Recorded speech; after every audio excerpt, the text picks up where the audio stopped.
or working. Whatever it is you do on Sunday morning.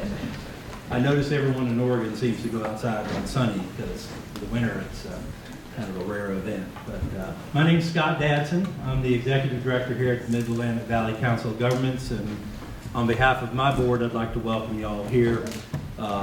Eric's going to say a few words next, but we wanted to give you both a welcome and some purpose behind our joint efforts here to create some fertile ground for housing capacity, public facility capacity, and business capacity here in the Mid-Willamette Valley. So who are we as the COG? For those of you who don't know who we are, we're 190, ORS 190, that's the legal legislative term for us. We were founded in 1957, and we have 44 members to include Yamhill, Polk, and Marion County, and then the cities and special districts in those three counties. And we have been promoting regional collaboration and shared governance since that time. And so part of what we're doing here today fits our mission and our purpose. Again, our core charge is regional cooperation, dialogue, and collaboration. So we're here to try to set tables to help our members become productive in their areas of providing local government public goods. And we try to help them with that, both from the level of we're in their places maybe as land use planners, we're in there as administrators, we're helping with grants, we're helping with other collaborative issues, and we've been playing that role since the beginning. These are some of our programs, and you'll meet some of our staff today who are part of the team helping with this today. We loved the idea of what you folks were doing, especially in Yamhill. There's a bunch of Yamhill representation here today about what we're going to be focusing on today, middle housing and how the public and private can come together. And the one thing I will say is that scale. So we're interested in how can these great ideas scale up to the regional level and then work their way back down and with each of the local government units as they work with the private folks to make for a better valley. So scale is our word of the day, and we're grateful to have a great partner in SEDCOR. I think we've been working together since the beginning on our efforts. So our word is scale. How can we scale this up at a regional level and create some great projects around here and examples of things that work? So at this time, I'm going to turn it over to Eric, and he's going to talk from SEDCOR. Thanks, Scott. I'm Eric Anderson with SEDCOR. Welcome. Thank you all for being here. We're the Regional Economic Development Organization. We've been around for 43 years now. We get known for the recruitment projects, but I think as any of our team will tell you, the heart of what we do is business retention and expansion. And as part of that process, we go out, we show up, we listen to what businesses' issues are, and we try to identify solutions, implement solutions, and convene the right partners.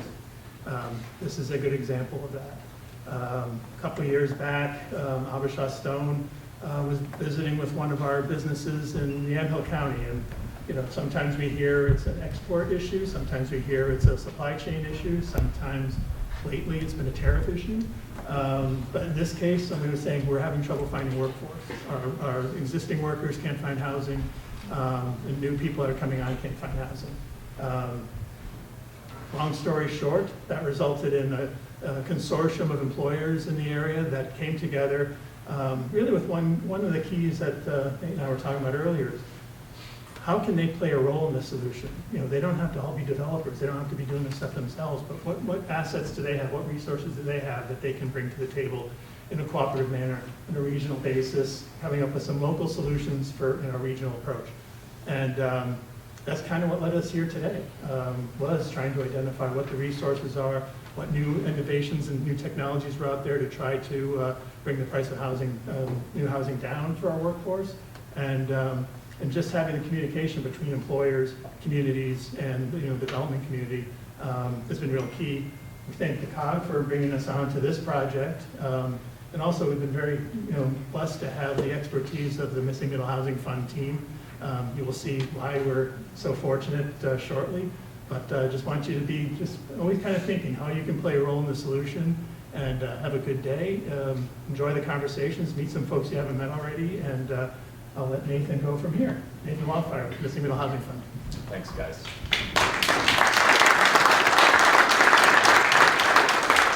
Okay, hi everybody, I'm Nate. I think it's partly my role to be a master of ceremonies today, but mostly cat herder. We are going to have a lot of facilitated conversations today, and I think it's just my job to say, you go there, you go there, you go there. And so we're going to do a little frame setting. Can I start with who in the room represents a local government? Raise your hand and look around. Okay. Who in the room has experience as a developer of housing? Look around. Who in the room has ever provided financing for housing? Less of you, thank you. We need you more. Okay? Who in the room has an innovation, a way of thinking about housing differently? That could be production, design, funding. Raise your hand. Thank you for being here. We need all the outside the box ideas we can get. Who in here has as part of their mission, whether it's a government entity, a for-profit company, or a nonprofit, or anything else, who has it as part of their mission to solve our housing under production crisis? Almost the whole room. Those of you that did not raise your hand, come see me afterwards. All right, so I represent the Missing Middle Housing Fund. A whole bunch of our team is here today, and our task today is to facilitate conversations between folks that don't normally talk about housing or normally collaborate. The goal today is to actually launch some very real action plans. Some of these action plans are going to become things in the future, and some of them might fizzle out. The point is to get started. The point is to have those conversations. We're going to get pretty wonky today about SDC fees, urban growth boundaries, pro forma, how you facilitate innovation for a startup in housing. And that's because most of us in the room live in that world on a day-to-day basis. But this slide is meant to remind us about why we do this work. Housing is the largest check most of us and the people we serve write every month. It's foundational to the strength of our places, our people, and our economies. It's critical that we have this underpinning of stability that is at the right price point, that is close to where we want to work, that enables us to thrive. And right now, we don't have it. Who in the room knows someone, related to someone, is friends with someone who has had a challenge finding or keeping housing? Raise your hand. It's personal. Some of the folks in the room have heard me talk about this. I run a choir, a community choir in Portland, Oregon. And when the pandemic began, I had 22 members in my choir. And within 5 months, I was down to 9. And it wasn't because they got COVID, it wasn't because there was a health issue, it's because they had an economic disruption in their life and they had to move. So I had a bass, his name's Sean. Sean moved to Canby from Oregon, he's a machinist. And so he's still in the choir, by the way, 45-minute commute every time to come to rehearsal. Scott's a barber, moved back to Montana. Lottie went back to school in Texas, she's a soprano. Kat moved to a really terrible situation, housing situation on the coast. She worked in retail. These are real people. These are my friends. They're my community. I like to start there because today we're going to talk a lot about the solutions that we are going to drive together across a region and across organizations, but it's personal. This is the foundation of why we work on this. Some definitions for today. I think a lot of you in the room know this, but we're going to talk a lot about AMI, your area median income, and those are listed up there. It's, by the way, always confusing to try to find the exact right AMI for a region, but these are generally directionally correct. We're going to talk a lot about affordable versus workforce housing. Where are my HUD folks? We use their definition, okay? So for us, affordable housing generally means 80% and less of area median income, and to be honest, it's mostly 60%. It's the higher levels of subsidy. And for us, workforce housing and middle income housing means that 80 to 120% of area median income. It's your middle income earners. And by the way, that's who we build housing for the least in America. Cost burden means you spend more than 30% of your income on housing. When you do that, you might not send your kids to daycare. You might not go back to school. You might not take the vacation that you desperately need. You might drive 45 minutes to your job. Here below, you just see some of the data about your communities that you live in. These are your average rents. These are your median sales prices. This is just straight up from Zillow within the last couple months. They're high. There's a reason why it is very difficult for your employers to both hire and retain employees. The cost of your housing is a lot. Now, that's not the same in each of your towns. Housing markets are chunky. Some places cost more, some places cost less. But across the board, the Mid-Valley lacks enough housing to fuel your economic growth, and the stuff you have costs a lot. If we blow out to all of Oregon, depending on who's counting, we're about 140,000 units short right now. And it gets worse every single year. That deficit is only growing because at best this year we're going to make about 13,000 units of housing. Whenever we have a big disruption, like a fire, many fires, COVID, that stress only gets higher. We've talked a whole bunch about this, but the point is, the way we're doing it now, and thank gosh for all the people that are doing it, it's barely making a dent in what we need. So, we talk a lot about these 4 quadrants, and today we're going to have each of you choose to discuss one of these quadrants in the morning. Okay, we're going to have a morning session and an afternoon session.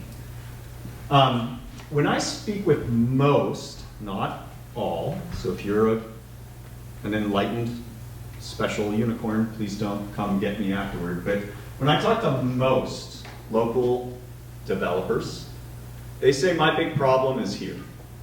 It's red tape. I asked you earlier to raise your hand if you were a developer of some kind, and I also asked you if you were representing a government. Oftentimes there's an adversarial relationship there. And of course, we don't want that. We shouldn't have that. We need to be in collaboration, but how often have you said it's the darn UGB? It's the STC fees. I can't figure out the zoning code. It takes forever to get a permit, and you're right. You're absolutely right. But if we solved all of that, we might not build that much extra housing. And the reason is because if we were going to double housing production tomorrow, we'd be short 13,000 hammer swingers in Oregon. We don't encourage folks to work with their hands very often anymore. I graduated high school in, you'll now know how old I am, in 2000. I have 4 younger brothers. I'm the only wildfire brother that could take shop class. After that, it was discontinued. So part of our challenge is labor, especially if you're in a more rural place. How do you build a contractor base, a general contracting base, a skill set of folks that can build where the housing is needed further from population centers. We have a bunch of people in the room that are working to solve that problem right now from a labor basis. If I talk to a national developer, they usually are like, you know what?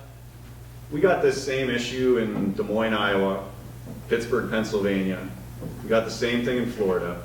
My problem is I can't get a loan to build middle-income housing because the folks that would live in it make too much money to qualify for any big affordable big A subsidy, and they don't make quite enough for the numbers to work given the cost of construction right now. And that's mostly true.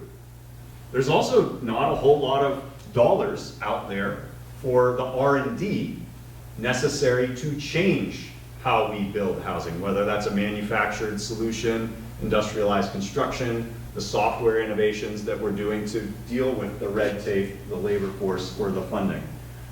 It's not commonly funded from a venture capital standpoint or a government standpoint. So the money is a really big problem. And then we get to this one. This is a pretty fun quadrant. This is, building homes out of new things, in new ways, with new designs. Our challenge here, of course, is usually it's illegal. Not a lot of people know how to do it, and nobody wants to finance it. But there's so much genius and creativity happening right here. So today, we're not going to focus on the barriers to each of these. Today is going to be solutions forward. And we want you to think outside the box. There's so many innovations in this room, from the folks that sit in government seats, the folks that sit in our nonprofit sector and employer seats, and of course the folks that are actually launching businesses in each of these seats. So think forward to solution. This is not a day to say, that'll never work because government X is a bummer. That'll never work because we can't get the money to do that. We're trying to figure out together how we can, okay? Here are just some of those companies and organizations thinking outside the box. Where's my Unbrick guys? Unbrick. Manufactured solution using cross-laminated timber. Where's my mods guys? Thanks, Nathan. Where's my urban form? Man, see, they all showed up. This is great. We invited them. These are groups like Kit Switch. They just do kitchen kits, right? So you design a kitchen in a factory and you plug it in to the development. Humankind Homes, where are they at? Fire resilient homes, geopolymer-based concrete using automation. Some of these groups down here, they're working on the regulations and policy to reduce the time to permitting or more clearly understanding your codes. These are some of the folks working through how we get new people into the workforce, right? In non-traditional groups. You get the idea. Alpha Ledger is one of my favorites because Alpha Ledger just does municipal financing for debt, for infrastructure. Here's just like one example, right? So here we have, in your region, we've got mass timber expertise, building the roof of our airport. We've got steel frame. We've got shipping container conversions. We've got 3D printing. We've got some of the newer and innovative CLT solutions. These are just different ways that fit into one of those quadrants, but they're real. They're happening here in Oregon, and a bunch of the people driving the change are in this room. Find them, quiz them. Why would innovation be in the Mid-Valley? Why would folks come to build housing in your communities? Well, you go a lot faster than some of the big cities do. You just do. You have a culture of getting things done. I think part of that is that Oregonian pioneering spirit. There often is actually less red tape. I remember being in a room full of Yamhill County planners, and they were lamenting that it's 18 weeks to get a zoning permit, and like somebody from Portland was in there and just giggled because they were like, yeah, it's like 1.5 years in Portland. So that's real. You have this advantage. You already have a history of manufacturing. You have excellent, excellent boots on the ground partners like the COG and SEDCOR. We, the Missing Middle Housing Fund, are a statewide nonprofit that is a catalyst to actually get our housing under production solved through many means. We don't work in places without excellent local partners, and you have them here. You also, in part, because of those local partners, have a history of regional collaboration that I'm here to tell you is kind of unique across the state. And I give a lot of credit to the folks at the COG and SEDCOR, thank you for being our friends, to actually make this change happen. This is us. We don't think we have enough housing. We're pretty confident about that.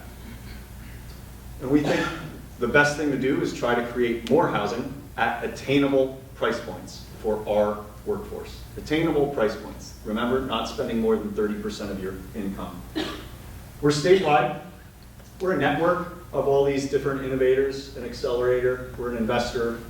Our goal, as Scott said earlier, is to really encourage scale across the good ideas and the good doers. And it's our job today to lead you in a bunch of facilitated activities to build the network, accelerate great ideas, and then help some of those great ideas actually become going concerns. This is what we do. Okay, what do you need to actually effectuate more housing starts at the right price points in your communities? Number one, you do have to have those on-the-ground partners. Eric said earlier, a lot of the workforce, the employers in your community, you have more assets than you think you do. Everybody always jumps to, let's get some money to pay for this. Money helps, but you also might have land. You might have the ability to pre-lease units, which radically reduces the cost of financing. You might be able to buy some of the development. That's always a big deal for a developer is there a guaranteed exit? Is there a guaranteed buyer? You are the local drivers, the employers are, of trust. If you get 5 or 6 employers all saying the same thing, it usually happens, right? And they can get moving because their urgency, the sense of urgency for an employer is yesterday. It hit their bottom line. We're a statewide nonprofit that's obsessed with housing under production. If I don't build a house tomorrow, it actually doesn't affect my bottom line. It does if you are making cheese, or if you are making dental equipment, or if you are serving our sick, or teaching our youth. You lose employees if you don't have the right housing at the right price point. Stakeholders that show up relentlessly is the next part of the equation. This is a long-term game. Has anybody ever built a house in like a month? Pretty tough, right? Okay, thanks, Kevin. Everybody talk to Kevin. Yeah, and I don't know you, but talk to that person. So you need the long game folks, okay? You need them to be in for the long term. And then you need bait. Why would an innovation company come to the communities you serve in Marion, Polk, and Yamhill counties? Maybe you have land. Maybe you have capital.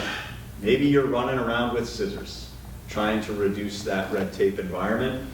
You already have the infrastructure here. This is where a lot of the raw material to build housing in Oregon comes from. And you do have a culture of getting to yes here, which is super, super important.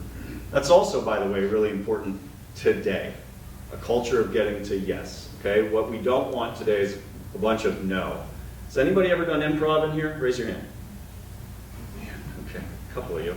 Great. So, yeah, thank you. Laura, thank you. In improv, there's a big thing that's called yes and. Today you're going to hear a lot of strategies and you're like, I don't know, man, that didn't work the last time I did it. Don't shut it down. Say yes, and I want to add some color. I want to add some more.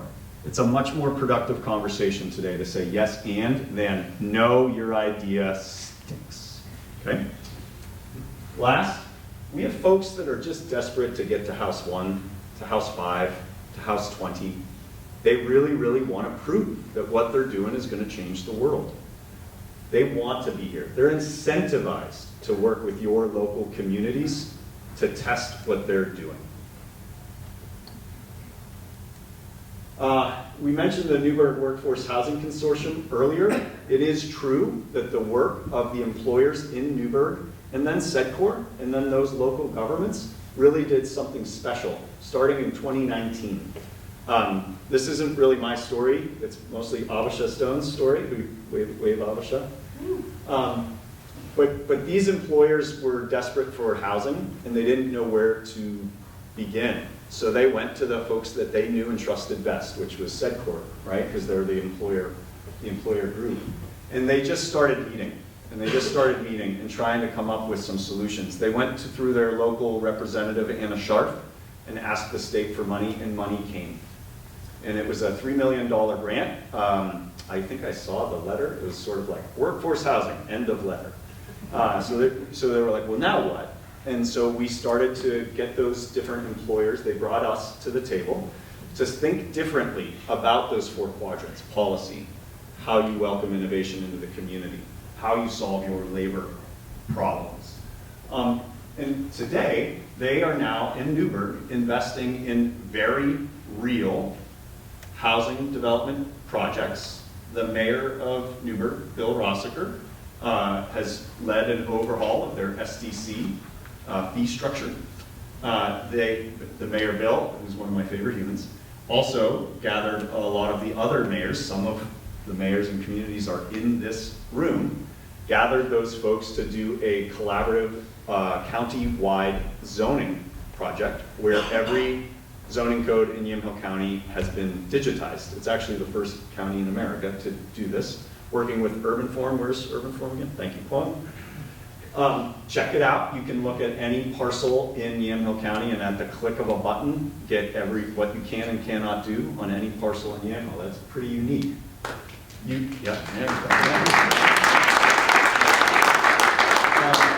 fund that was launched in Newburgh has inspired Boardman out in the Gorge to do their own fund, which is now inspiring Coos Bay to launch their own fund and work with groups like the Humankind Homes, the Mods PDX, the Unbricks of the world, the Urban Forms of the world. There are so many good ideas in this region. You just have to talk sometimes to the neighbor. Somebody said here earlier, like, steal the idea. That's not a good word. You can steal the idea. But you could also just borrow and learn from your next door neighbors. And then, this is really important.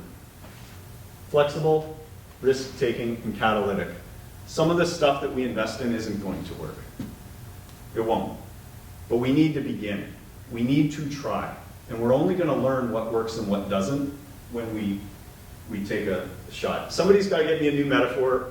Here's your analogy. Here's your task for the day beyond thinking big thoughts. There's no silver bullets, but maybe stainless steel buckshot, right? There is no one solution that's going to work. The power of a group like today's is that there's many, many, many, many good ideas. And you can layer 3 funding ideas on top of 2 product innovations, on top of a labor one, and then have red tape scissors all around it. That's how you actually get to meaningful change in housing. So here's what we're going to do today. This morning we're going to generate some solutions. You're going to split into working groups. Those working groups roughly correspond to those 4 quadrants I put up earlier. Policy, labor and workforce, financing and funding, and then product design and assembly. You're going to vote with your feet when I'm done talking. That's one of the last times you're going to have a talking head today. And we're going to actually show you go to this corner of the room for whichever whichever working group you want to be in. There will be a facilitator waving at you. I'll point them out by name. And you're going to actually go to those different groups. And then we're going to split you into different rooms. Spoiler alert, 3 of the rooms are in this room right here. These little partitions are going to come down. There will be a group over here. There will be a group right here. And a group over there. Your goal by the end of our session, essentially by 12:30 p.m., is to have 3, 4, 5 solution sets that your working group is curious about and wants to see us put some meat on the bones to this afternoon. Your facilitators will help you get there. At lunch, don't sit with somebody you know. Find somebody you don't. Point of today is to make new connections and think outside the box. I'm going to lead us in an activity that's actually going to choose some of those solutions from the morning to launch as action groups. What I want to inspire you with is, like Newburgh, we did this event in Newburgh 2 years ago, and a few of those actually turned into real projects. The zoning project was launched that day in Newburgh by the group of mayors that had attended. The funds in Boardman was launched at Let's Build Boardman. You have the actual ability to launch real action plans today. Spoiler alert, about half of them are going to fail. But half of them are going to turn into something very real and meaningful for your region. In the afternoon, we will split back out into working groups, but they're going to be different than the ones that you were in the morning. In the morning, they're very based around policy, labor, finance, funding. In the afternoon, they're going to be around the solutions you came up with.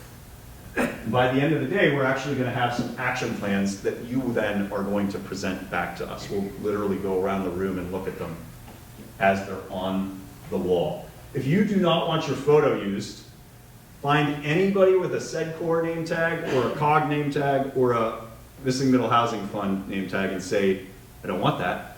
And then we will all collaborate and make sure we don't use your photo. If you don't want to be included in a roster of attendees, do the same thing, please, so we can note that.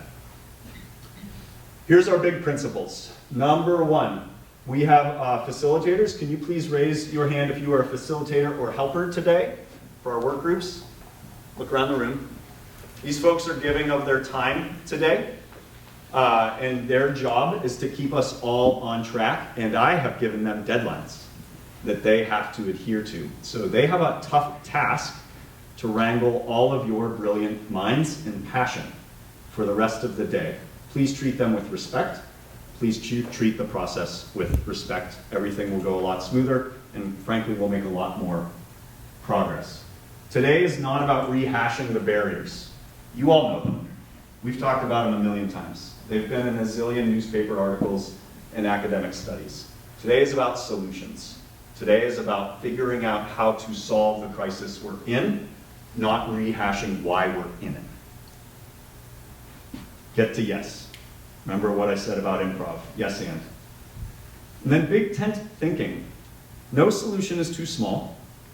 No partner is too small. No problem to solve is too big. No effort is too long. In order to solve a 140,000 unit shortage, we're going to need everything. Big tent problems require big tent solutions. And then we got to do. Okay, we talk a lot about the coalition of the enthusiastic. We invite you to not just be part of the coalition of the willing, but of the enthusiastic. It's going to take a lot of energy to get us to where we need to be. Some of you are really, frankly, experts in finance. Some of you are experts in zoning. Some of you are experts in the development stack. Find the way for you to be the hero in our collaborative story. I'm not going to ask somebody that's a banker to go figure out how to solve a design challenge. I'm going to ask them to solve a finance challenge. I'm not going to ask an architect to go figure out how to deal maybe with our urban growth boundary, although they might be passionate about that. Find the place where you can excel and drive hard in it.